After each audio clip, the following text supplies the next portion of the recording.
Brittany Ray, I know that we're waiting on Scott, and so I just want to make sure if we could just wrap up the day and also just do just a few shout outs. I do want to say, first of all, the work that's happening in Louisville has been happening for a long time, and I'm so excited when I heard Ricky Santiago being called out. There are several other people who've come and gone on that team, but I do want to point out Louisville is one of the leaders in broadband data before everybody else was getting a whole lot of shine. And to the point that Ms. Simmerall made at the end, the idea about you can't be what you can't see.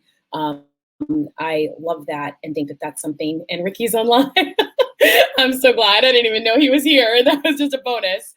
I also wanted to make sure just to shout out some highlights from throughout the day as we're thinking about some of the people that we're showcasing, especially for the people who are online. One thing I always want people to walk away from this conversation is that if you're working on federal broadband policy, it is important to create relationships with the state officers, the county officers, the local officers that need to put those programs into implementation to create feedback loops so that we know whether or not these policies are working.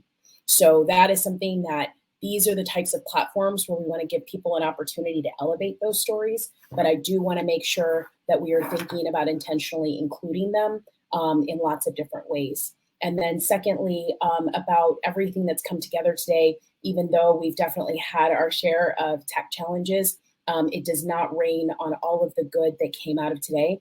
So I wanted to make sure just to highlight Brittany Ray, Corey Ann, and other members of our team for all of the thought that you put into the lineup. It matters, it shows, it was worth